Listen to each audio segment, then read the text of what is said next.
नमस्कार शेतकरी मित्र हो, मी Shyamkant Mahajan, Mahindra Summit agri science limited. आज आपण श्री मंगलदास नाना देवरे, गाव चंदनपुरी, तालुका मालेगाव, जिल्हा नाशिक यांचा जवळपास 900-950 झाडांचा ओडिसी या जातीचा शेवगा प्लॉट भेटप्रसंगी आज नानांचा शेवटचा तोडा आहे हा कटिंगचा, असं आपण म्हणू शकतो। कारण की आता मागील या 15 दिवसापासून आपल्याकडे तापमान हे खूप चांगल्या पद्धतीने जाणवत आहे। काही ठिकाणी 38, काही ठिकाणी 39, काही ठिकाणी 41 डिग्री सेल्सियस तापमान असल्यामुळे बऱ्याचशा ठिकाणी आपण शेवग्याची पत्ती जी म्हणू शकतो किंवा जी मॅच्युरिटी ऑफ लीव्ज म्हणू शकतो की ज्यावेळी आपण नवीन शेवगा रिकट करतो किंवा लागवड करतो आणि त्याची जी शाखीय वाढ म्हणा किंवा त्याची जी पानाची इंडेक्स आहे ती आपल्याला कॅनोपी देते, फूल देते, सेटिंग देते, माल देते, पण एक ठराविक वेळेनंतर त्याचं सुद्धा वय हे होऊन जात असतं। तर त्याच्यामुळे ऑटोमॅटिकली शेवगा या पिकामध्ये कधी पाऊस पडला म्हणा किंवा अति थंडीमुळे म्हणा किंवा दवमुळे म्हणा किंवा भरपूर माल निघाला आहे तर आपल्याला त्या पानांची ड्रॉपिंग ही जाणवत असते, खास करून बागेमध्ये। हा झाला एक विषय। आज आपण नानांबद्दल सखोल चर्चा करणारे मागील 7 महिन्यापासून शेवगा या पिकामध्ये नानांनी चालू वर्षी चांगलं आर्थिक उत्पादन हे मिळवलेलं आहे। जवळपास 7-7.5 लाख रुपयाचं उत्पन्न हे त्यांनी घेतलेलं असताना आत्तापर्यंत आपण 900 झाडांमधून 40 ते 45 टन माल हा सातत्यपूर्ण घेतोय। मागच्या वर्षी मे एंडिंगला आपण मशीनच्या साह्याने जर बघितलं तर या ठिकाणी आपण रिकट घेतल्यानंतर जर आपण नंबर ऑफ स्टंप्स जर या झाडांना जर बघितले तर हार्डली 2 किंवा 3 स्टंप आपण हे उचलल्यानंतर वरती आपण फांद्यांमध्ये ब्रांचिंग केली। प्रत्येक खोडाला फांद्यांना परत सब फांद्या म्हणू शकतो आपण किंवा ब्रांचेस म्हणू शकतो। त्या 3, 4, 5च्या हिशोबाने ज्यावेळी आपण ते बाबांना दाखवून द्या एक मिनटं। खूप अतिशय हुशार व्यक्तिमत्व आणि ज्यावेळी आपण शेवगा या पिकामध्ये रिकट करत असतो तो शेवगा रिकट केल्यानंतर आपण बेसल डोस हा चांगल्या पद्धतीने भरल्यानंतर या खोडांना ज्यावेळी आपण रिकट करत असतो कोयत्याच्या साह्याने किंवा मशीनच्या साह्याने तर त्या खोडांना जीवाई लागून जात असते आणि ज्या ठिकाणी जखम होते त्या ठिकाणी आपल्याला बुरशींचा प्रादुर्भाव हा खास करून जाणवतो। आणि यामध्ये आणखी कॉपरची डिफिशियन्सी म्हणा किंवा तांब्याची कमतरता ही फार मोठ्या प्रमाणामध्ये या पेरिनियल क्रॉप्समध्ये जाणवत असते, म्हणजे बहुवार्षिक पिकांमध्ये हे जाणवत असतं। खास करून आंबा, शेवगा, मोसंबी या पिकांमध्ये आपल्याला डिंक्या रोग हा खूप मोठ्या प्रमाणामध्ये जाणवत असतो। त्याला आपण फायटोफिथोरागमोसिस म्हणत असतो। ज्यावेळी आपण रिकट घेतो तर आपण त्याला पेस्टिंग करत असतो। गेरुचुना, मुरतूट, डांबर, गोई, हिंग, कापूर, मिओथ्रिन सारख्या औषधांना एकत्र करून मनापासून पूर्ण खोडाची पेस्टिंग करतो। ज्यावेळी पहिला पाऊस पडतो जून महिन्यामध्ये तर त्यावेळी आपल्याला या प्लॉटला फ्लड पाणी मिळाल्यानंतर नवीन शूट्स किंवा नवीन फुटवे हे निघतात। ते फुटवे आपण सॉर्टिंग करतो। या पद्धतीमध्ये 2 किंवा 3 टिलर हे फक्त उचलतो। ते उचलल्यानंतर हे आपले खांदे आहेत खरं, या खांद्यांना आपण परत ब्रांचिंग ही फोडत असतो। बेसल डोसमध्ये आपण नानांना सुरुवातीला सॉईल मिल आणि बोल्ट या 2 उत्पादनांचा वापर केल्यानंतर आपण काही प्रमाणामध्ये कोंबडी खत हे मागच्या वर्षी लावलं होतं। त्यानंतर चालू वर्षी पर्जन्यमानाचा जर आपण विचार केला तर पाऊस हा आपल्या मालेगाव तालुका म्हणा किंवा कळवण, सटाणा, मालेगाव, देवळा या पंचकृषीमध्ये अल्प झाल्यामुळे आपल्याला शेवग्यामध्ये चांगल्या प्रकारची फ्लावरिंग आणि सेटिंग मिळाली। एकदा आपला प्लॉट हा सेटिंग झाला तर 100% माल हा आपल्याला मार्केटला जाणार आहे। नानांनी जो माल विकला सुरुवातीपासून 85, 90, 95 आणि आत्ता जर बघितलं मागच्या 15-20 दिवसापासून तर शेवगा या पिकामध्ये तापमान चांगलं असल्यामुळे फ्लावरिंग सेटिंग ही उत्तम होते। ज्या शेतकऱ्यांकडे पाणी आहे त्यांचा माल हा मार्केटला भरपूर निघतोय। पण जर मार्केटची पोझिशन बघितली तर 18, 20, 22 रुपयाची पोझिशन आहे।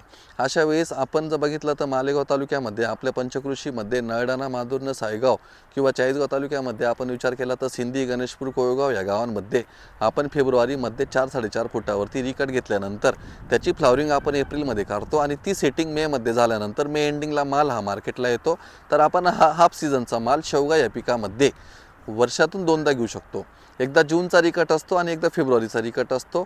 ज्यावेळी फेब्रुवारीचा रिकट घेतो तो माल आपला जुलैला संपतो, त्याला रिकट मारतो, तो माल आपला परत फेब्रुवारीपर्यंत चालतो।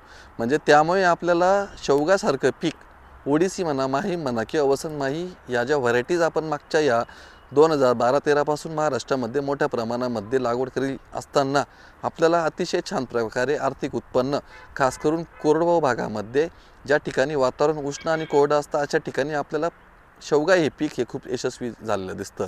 तर मी नानांना विचारेल की आपण महेंद्र सेमिटकडनं सॉईल मिल, बोल्ट या उत्पादनांचा 2 वेळेस वापर केला। एकदा आपण डोस भरला त्यावेळेस आणि एकदा परत आपण सप्टेंबरमध्ये भरला आणि आता परत आपण मागच्या महिन्यामध्ये परत एक डोस लावलेला आहे।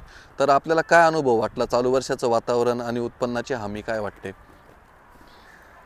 त्याचं असं आहे, आपलं वातावरण एकदम गरमास आहे आणि त्याच्यात आपलं म्हणजे एंडिंग करणार होतो मी शेवग्याचं, शेवट म्हणजे छाटून टाकायचा बाबा फेब्रुवारीमध्ये. हां काढायचं होतं. पण साहेबांनी सांगितल्यानुसार मी त्यांना डोस दिले.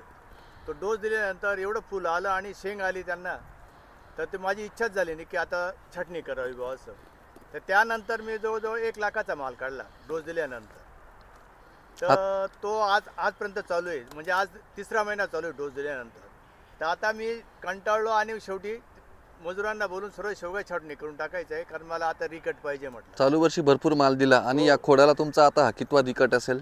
हा 7वा जो आता घेणार आहे तुम्ही तो 7वा नाही 8वा कट येईल. 8वा कट येईल. 2016-17 पासून आपण ही शेवग्यासारख्या पिकात, म्हणजे मागच्या या 6-7 वर्षात हे वर्ष तुम्हाला चांगलं राहिलं. सगळ्यात चांगलं वर्ष हेच आहे. पण आतापर्यंत मला शेवग्याचा प्रॉफिटच झाला. तुमच्या प्लॉटला डिंक्या खूप जाणवतो इतर शेतकऱ्यांना, आपल्या प्लॉटला काही जाणवलं तसं डिंक्या? नाही, डिंक्या एवढा नाही आहे आपल्या झाडांना. तुम्ही पेस्टिंग वगैरे केली? पेस्टिंग तुमच्या सांगण्याप्रमाणे पेस्टिंग करत गेलो मी. बोर्डोने आपण खोडून घेतलेले बोर्डो होते. वगैरे पेस्टिंग सर्व केलं. शेवगा या पिकामध्ये यशस्वी होण्यासाठी शेतकऱ्यांना आपण काय मेसेज द्याल?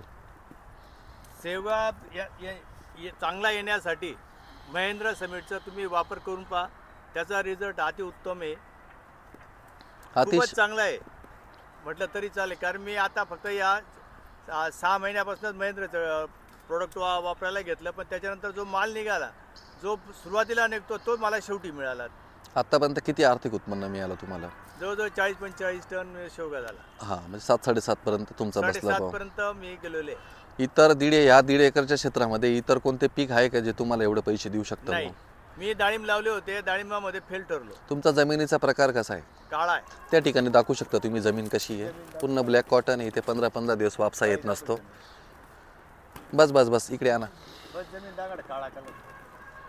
हो दादा इकडे ना.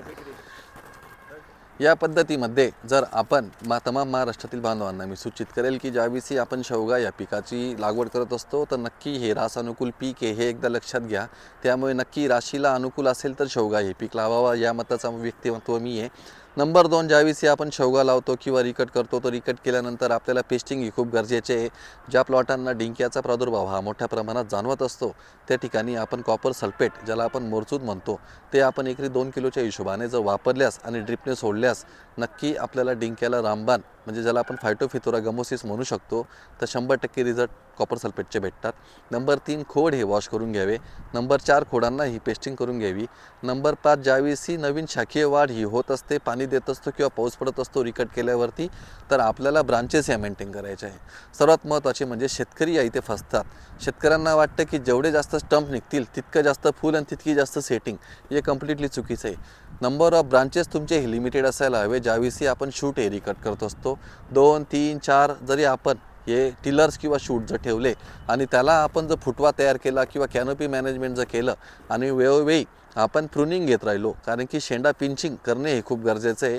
आपण ज्या ठिकाणी ज्या पॉईंटला शेंडा स्टॉपिंग करत असतो त्या ठिकाणी नवीन फूट ही होत असते, झाडाची कॅनोपी मॅनेजमेंट ही सेट होत असते. एकदा तुमचं फूल हे चालू झालं तर आपल्याला जर टेम्परेचर किंवा तापमान किंवा फेवरेबल कंडिशन बागेमध्ये असेल तर नक्की त्या फ्लावरिंगची सेटिंगमध्ये रूपांतर होते आणि तो माल हमखास मार्केटला जातो. डिंक्या हा फळमाशीमुळे येतो तर ही चुकीची शास्त्र हे समजून घ्या. त्याच्यामुळे कॉपर सल्फेटचा वापर करणे खूप गरजेचं आहे. उत्तम फ्लावरिंग सेटिंग शाखीय वाढसाठी आपण सॉईल मील प्रति झाड 4 किलोच्या हिशोबाने देतो, बोल्ट हे 200 ग्रॅमच्या हिशोबाने देत असतो. त्यामुळे शेवगा उत्पादकांना मी सूचित करेल की आपण शेवगा या पिकाचं चांगलं सतन किंवा चांगलं संगोपन केलं तर नक्की शेवगा आपल्याला वर्षातून 2 वेळेस उत्पन्न देईल, असे मी शेतकरी बांधवांना सूचित करेन. आभारी.